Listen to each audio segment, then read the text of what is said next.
On s'occupe, comme on l'a dit tout à l'heure, de l'intérieur et de l'extérieur.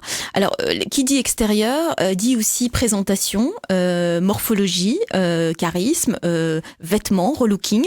On a justement Agnès Lemoine qui est avec nous en ligne. Bonjour Agnès. Bonjour Kenza. Vous allez bien ? Bien et vous ? Bienvenue en tout cas, vous êtes responsable de l'agence Recettes du Bonheur. Vous faites du relooking aux particuliers.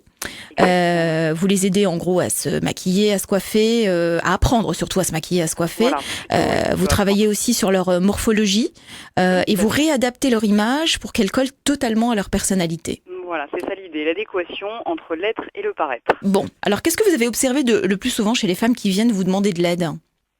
C'est-à-dire observer par rapport... Quelles sont leurs difficultés ? Est-ce qu'elles ont du mal à se maquiller, à trouver leur harmonie ? C'est quoi ? C'est surtout un équilibre effectivement qui est assez difficile. Je ne sais pas si c'est la société actuelle qui rend ça encore plus difficile, mais aujourd'hui elles ont beaucoup de mal entre le travail, les enfants et leur vie personnelle, leur vie privée, leur vie de femme tout court en fait. Donc c'est quoi ? C'est des angoisses en fait, hein, c'est ça. Voilà, c'est comment trouver justement le juste milieu entre je suis une maman mais je suis aussi une femme, je suis une chef d'entreprise ou une cadre mais je suis aussi une femme encore une fois et une maman. Donc trouver le curseur, comment placer le curseur pour qu'elles se sentent bien dans toutes leurs facettes. Oui, il y a aussi des femmes au foyer qui viennent vous voir. Pas seulement des femmes actives, hein. Non, d'accord. Effectivement. Mais c'est vrai que j'ai beaucoup de femmes qui travaillent ou qui sont justement en recherche de travail et de remise en question, de bilan de compétences, etc. Ça s'accompagne aussi souvent de ça. D'accord. Alors quand ces femmes viennent avec un gros manque de confiance, elles sont un peu perdues face aux couleurs qu'elles doivent adopter pour être de bonne humeur ou des couleurs qui s'adaptent à leur teint, etc. Comment vous travaillez avec elles ?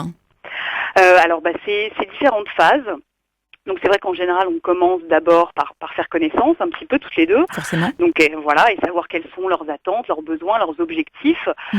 Et on va établir un planning, un programme personnalisé, puisque l'idée c'est de répondre le mieux possible aux attentes. Donc on va mettre ensemble une étape, un calendrier d'étapes, et en fonction donc du besoin qui est ressenti, on va donc travailler spécialement sur le maquillage ou sur les couleurs ou sur la morphologie. Vraiment, ça varie beaucoup. Donc ça peut être des choses très complètes où là on va vraiment faire toutes les composantes de l'image jusqu'au geste, à la manière de parler, etc. Sinon ça peut être vraiment des petites choses, juste un cours de maquillage pour enfin sortir un petit peu de juste le petit trait de crayon, un petit peu de gloss et aller un petit peu au-delà de ça. Qu'est-ce que vous conseillez aux femmes d'avoir dans leur sac tous les jours ? D'avoir tous les jours de la bonne humeur, du courage. Dans le sac, dans le sac, oui. Non, dans la tête surtout. Non, mais dans la tête, oui, mais dans leur sac, il faut avoir quoi pour, en gros, nous sauver un peu la vie quand on a un rendez-vous un peu galant ou quand on va voir, par exemple, un chef d'entreprise et qu'on a envie de décrocher un emploi. C'est quoi donnez-nous, en gros, des conseils concrets. Alors, le petit truc basique, bien entendu, le miroir, pour pouvoir déjà vérifier s'il y a des petites choses à rétablir ou pas. Les petits trucs dans les dents, ces petits, voilà, bon, ça c'est embêtant. Ah oui, le bout de salade entre les dents, ouais. Voilà, c'est pas top ça quand même. Hein.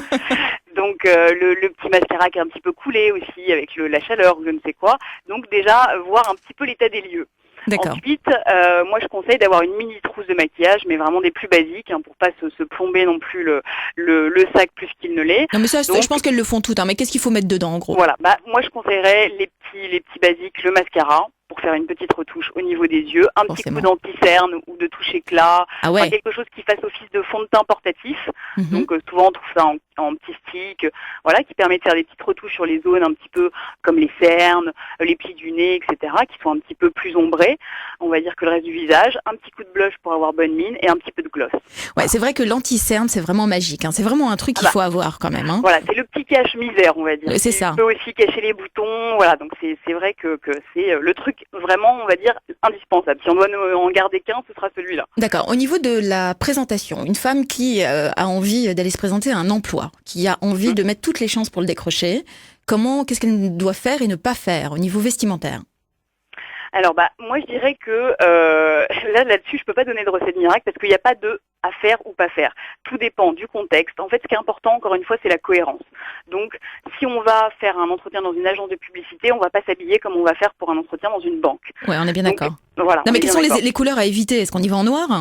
Alors, le noir, dans la mode ou dans la pub, ça va être très bien vu. D'accord. Dans la banque ou dans le commerce, ce sera pas bien vu du tout, parce qu'il y aura un côté deuil, enterrement, tristesse. Donc, si on veut vendre, c'est pas vendeur.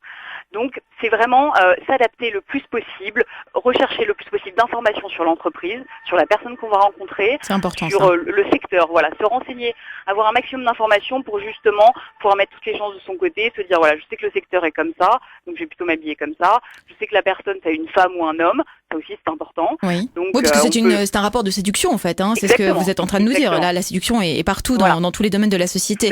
Alors, talons ou pas talons, Agnès? Ah ça, c'est si on est à l'aise avec des talons, on y va. Si on n'est pas à l'aise, je conseille pas, parce que c'est un moment qui est très important. Encore une fois, faut se sentir bien, se sentir à l'aise. Donc si on met des talons, si c'est pour marcher un petit peu difficilement et pas se sentir très bien et trébucher devant le recruteur, on évite. D'accord. Donc en gros, essayer de favoriser une tenue dans laquelle on se sent bien et qui nous sert pas comme si on était complètement coincé dedans. Donc on soit à l'aise, classe. Alors surtout pas sexy, hein. Non, sexy, non. Je veux dire, il y a sexy et sexy. Hein. Non, enfin sexy, quand je dis sexy, c'est genre sexy vulgaire, quoi. Voilà, mais ça, on évite, la mini-jupe, le décolleté jusqu'au nombril, effectivement, voilà. On va éviter. Oh, ça plaît aux recruteurs, ça, Agnès, franchement. Mais ça dépend de l'emploi, après. Hein. Alors, il y a aussi des trucs très importants, à mon avis, que vous conseillez aux femmes qui viennent vous voir, c'est d'être quand même impeccable, d'avoir qu'on donne l'impression d'être propre, quoi, au niveau hygiène, quoi. Ça, c'est les basiques, effectivement, les cheveux propres, les ongles propres, ouais, le nez propres. Ouais.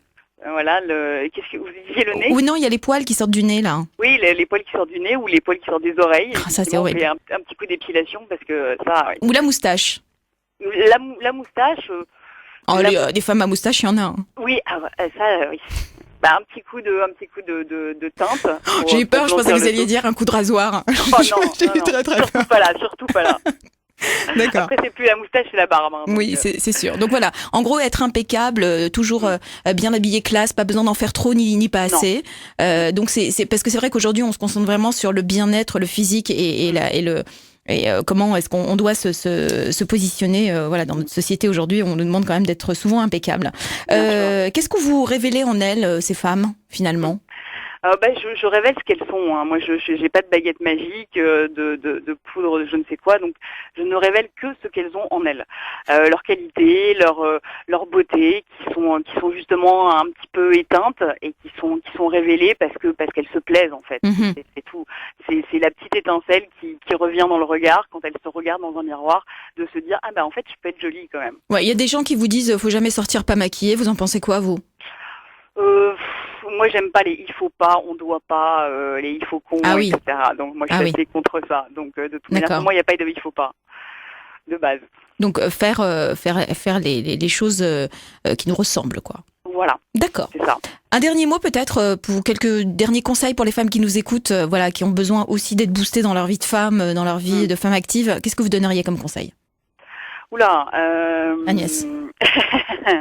Qu'est-ce que je donnerais comme conseil? Est-ce qu'il faut qu'elle soit, par exemple, angoissée face à la vieillesse, par exemple, ou face à la transformation physique? Est-ce que chaque étape a des solutions? Est-ce que à chaque étape de la vie, on peut se rebooster, se relooker et changer sa vie? Moi, je suis pour ça, effectivement. Je prône ça, qu'à tout âge, on y a le droit. Je vois pas pourquoi on n'y aurait pas le droit à partir du moment où on a passé la cinquantaine. Donc ça, effectivement, moi, je pense que l'idée, c'est vraiment de chercher des solutions qui sont adaptées à soi-même. C'est-à-dire, le relooking, après, n'est pas forcément pour tout le monde. Ce sera pas forcément ce qu'il y a de plus adapté. Peut-être que des gens, ce sera le yoga, la méditation, je ne sais pas. Mais en tout cas, c'est effectivement aller vers les autres, aller vers le monde, être curieux et chercher ce qui peut nous correspondre et nous permettre d'être plus heureux et de se sentir bien. En tout cas, dans votre discours, on sent beaucoup d'humanité, Agnès. C'est très sympa. Merci. Un petit site internet peut-être pour venir, si on est curieux de savoir comment vous fonctionnez, comment vous travaillez. Avec plaisir. C'est www.larecetteduBonheur.fr. Génial. Continuez à donner du bonheur aux gens. C'est très sympa. Merci beaucoup, Agnès. Merci à vous. Au revoir.